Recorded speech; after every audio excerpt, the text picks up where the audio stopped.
You may be seated.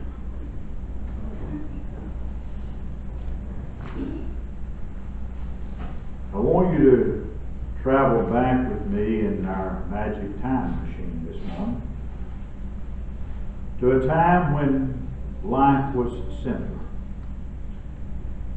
the 1950s. Eisenhower is in the White House. We have never heard yet of ISIS or Al-Qaeda. We didn't know Antifa from an anthill. And in front of a white frame house at 611 Scenic Loop in Marshall, Texas, a group of children are playing. Some are riding tricycles up and down the sidewalk. They're playing in the yard. They're chasing each other. They're laughing and enjoying life as children do. They're happy, smiling, contented children that don't have a care in the world. And suddenly, their contentment is broken. And their contentment is broken because they hear the sound of music. In the far-off distance, they hear the tune, "Oh, the moon shines tonight on pretty red green." You know what that means?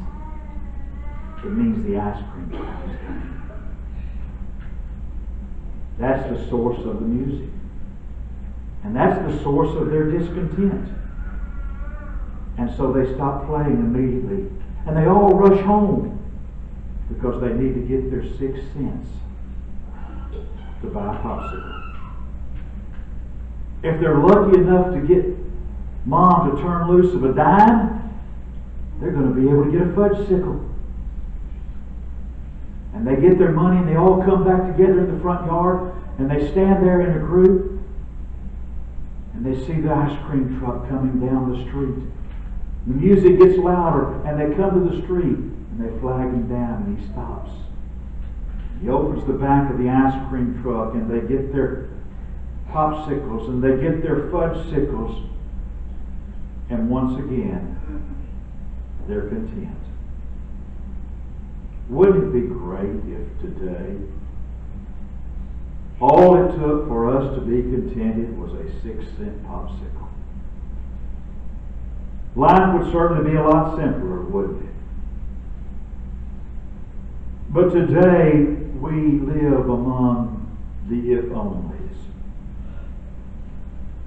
Think about the people you know who fall into the category of living among the if-onlys. If we're honest with ourselves and honest before God and honest with each other, probably at some point in our lives all of us have been in this category of living among the if-onlys. We look at our circumstances, or we look at the circumstances of others and we think, if only. When we're young, we think, if only I was older. We get older, we think, oh, if only I was younger. If only I were taller. If only I were thinner. If only I was better looking. Fortunately, some of us never worried about that.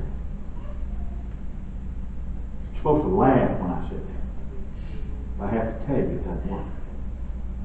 If only I made more money. If only I had a bigger house. If only my car was newer. If only. And you just fill in the blank. Our text this morning is a passage of Scripture that deals with the if-onlys. And it's a passage of Scripture that has a very beautiful background. Because it's part of the Philippian letter. A letter that the Apostle Paul wrote as a thank you letter to his friends in the church at Philippi. He wants to make sure, they've been very thoughtful of him. And Paul wants to make sure that they know that his thought, that he knows that their thoughtfulness is appreciated. He writes to them.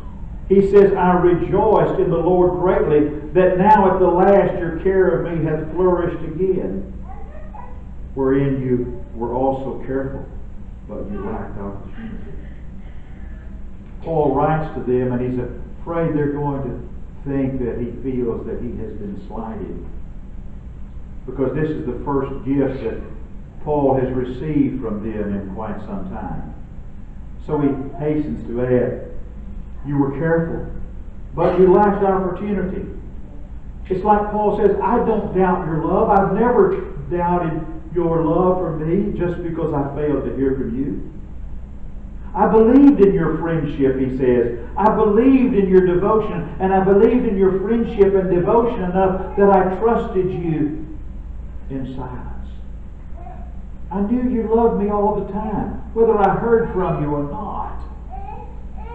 Paul rejoiced in this gift because this gift was an expression of love on the part of his friends in the Philippian church. He also rejoiced in it because he was sure of one thing, and that was that the gift was going to bring a blessing to the giver also.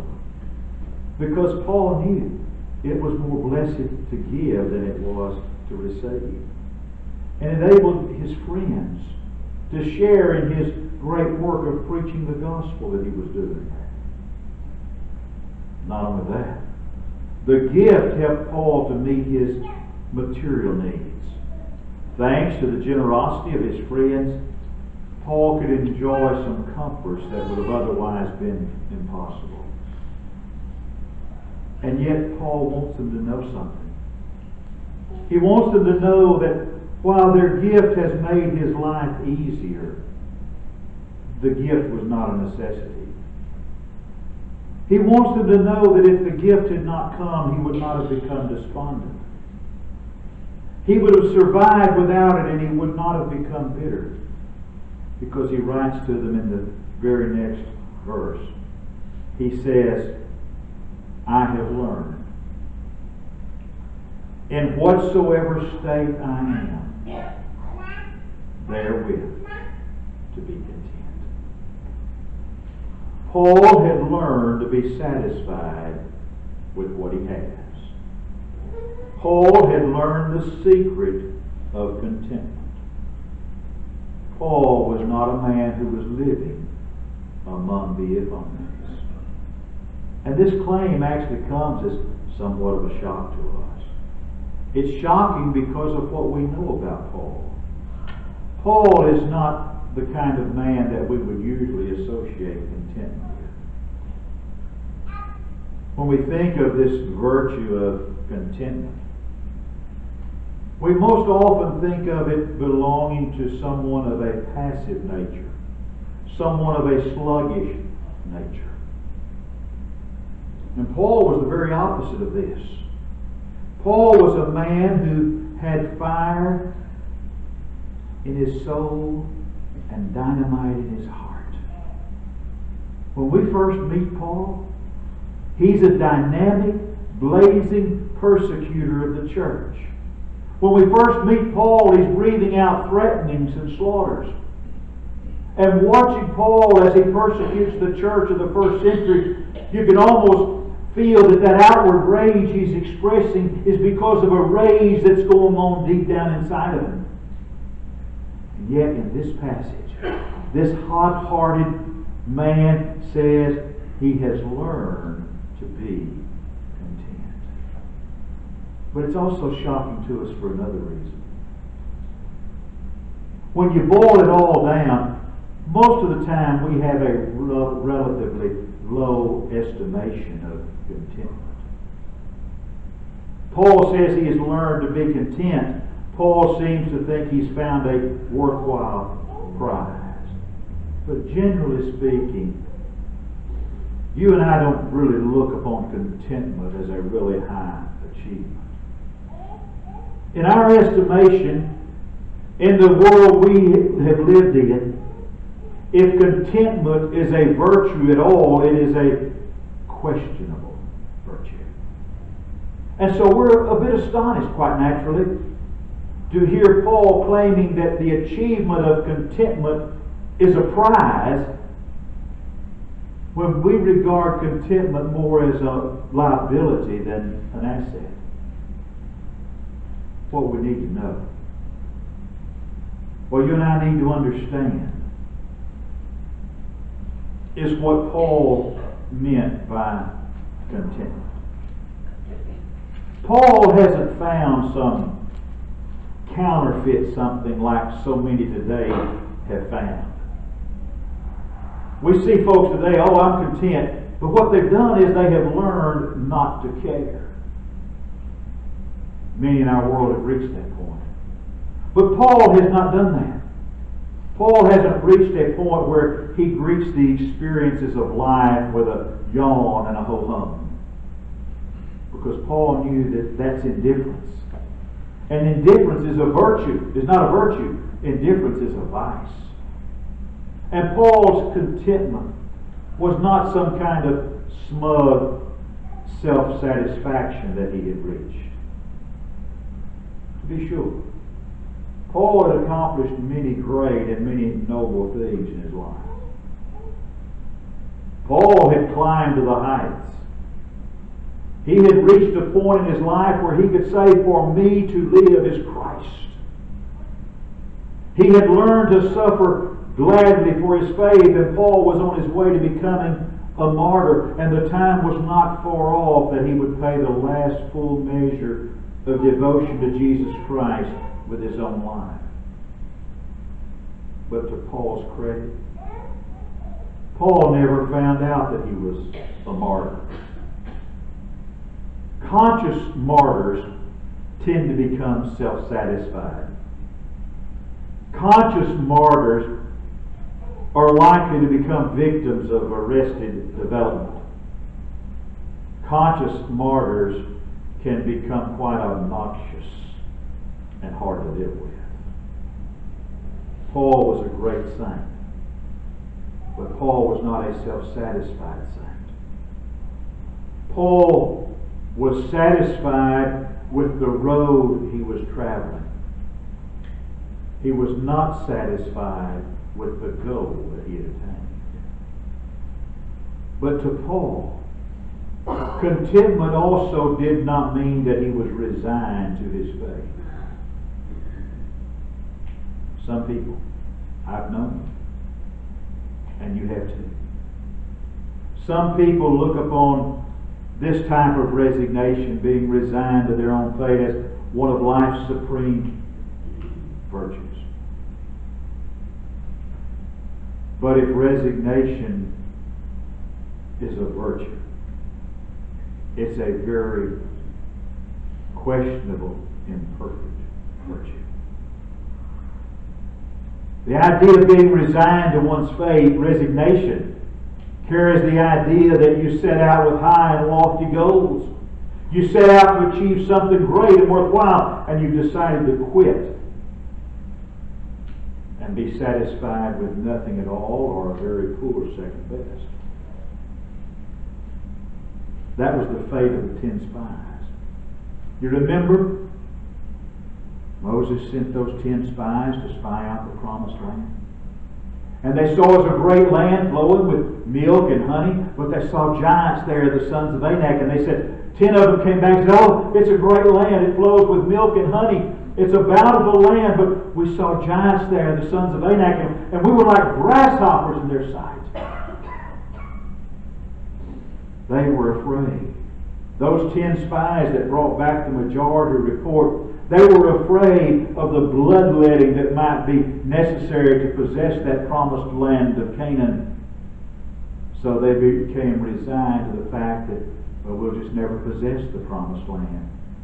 And that resignation was a deadly tragedy, because an entire generation of Israel left their carcass in the wilderness because of it. Resignation to our fate. Resignation means not only have we missed the prize, but we've convinced ourselves to be satisfied with failure. Paul is simply saying, when he says, "I have learned in whatsoever state I am therewith to be content," Paul is saying that circumstances had not controlled his life. He has learned to approve of the experiences of his life. And it does not mean that everything always turned up roses for Paul.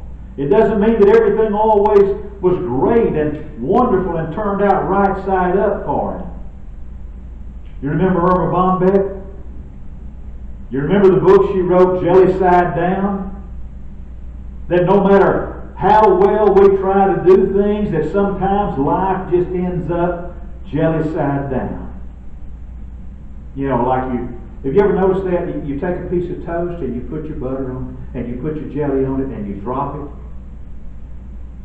More often than not, when that toast hits the floor, it's going to land on the floor jelly side down. Sometimes life is like that. And sometimes for Paul, life landed jelly side down. But Paul says, these circumstances haven't controlled me. He says, I have learned to control them. He says, I have learned to live from within instead of living from without. As Kipling said, if you can meet with triumph and disaster and treat those two impostors just the same. He says in that next verse, he says, I've learned in whatsoever state I am, therewith to be content. I know how to be abased, and I know how to abound. I know how to have nothing, I know how to have everything. Paul had known what it was to live in prosperity. Living in prosperity and living with prosperity is often a great achievement. Much more than we often realize. Because generally speaking, the more we prosper, the more discontented we become. The more we have, the more unhappy we can be. Often we're like a child at Christmas, sitting under the Christmas tree, surrounded by toys, that looks up and says, is this all? And that's kind of the way we are sometimes. We have all these wonderful things that God has blessed us with, and is this all? Isn't there more? What's true of little children is true of us as grown-up children. We sometimes think with pity of our pioneer ancestors. The conveniences they had were few. The amusements that they had were meager. And we are blessed with so many more things than they had. If things could make for contentment, beloved, our generation would be the most contented generation the world has ever known. But if you look around us, we are like a cat drowning in a bowl of cream, looking for something to eat, because we really don't understand how to be content. Paul had learned how to prosper. Paul had also learned how to live humbly. Paul had learned the secret of doing without. Now, that may not be as hard as learning to prosper, but it's still a great achievement. And he didn't learn how to go without in stoical fashion. Paul learned how to go without gladly. Are you familiar with the Southern heroine of fiction known as Scarlett O'Hara? Scarlett had a certain kind of grit about her. A certain kind of grit that commands our respect. And yet Scarlett O'Hara is actually more detestable than she is lovable. The war is over. And she has to go without. For the first time in her life, Scarlett O'Hara has to actually be hungry.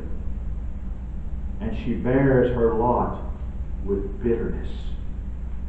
And she declares that she will never go hungry again, even if she has to steal or even kill.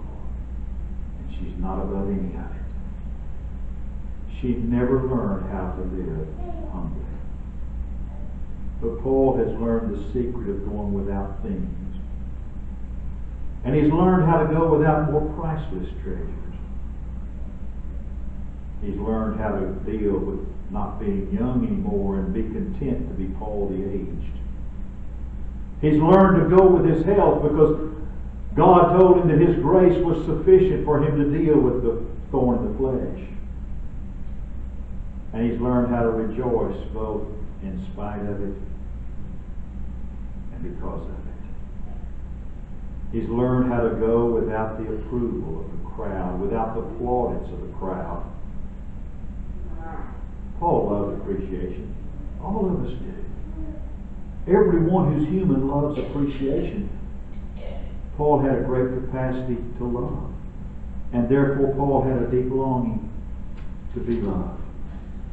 And when those who heard him approved of what he said, he was thrilled.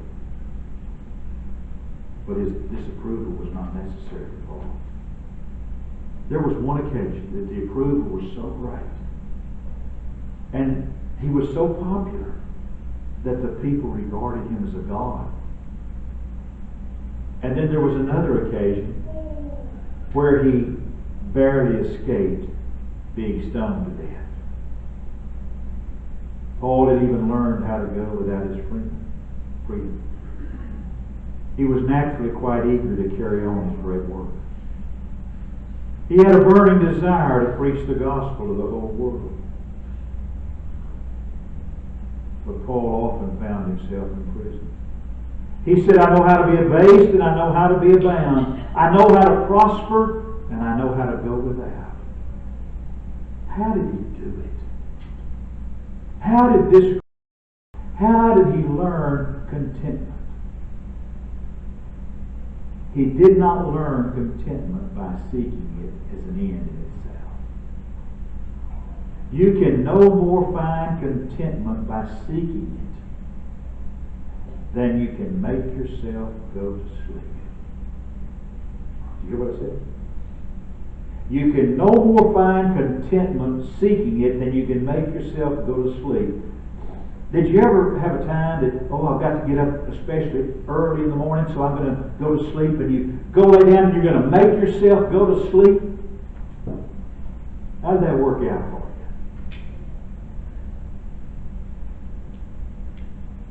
you? It never has worked for me. It just doesn't happen. It's as impossible to find contentment seeking it as it is to find real happiness seeking it. Think about the people you know who are really happy. The really joyous, really happy people you know.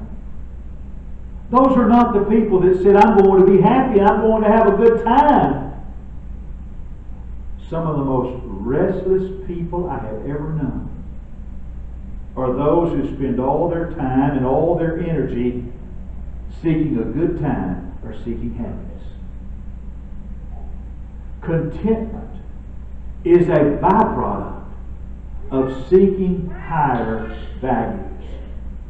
To find contentment, we must have an interest outside of ourselves before we can find contentment.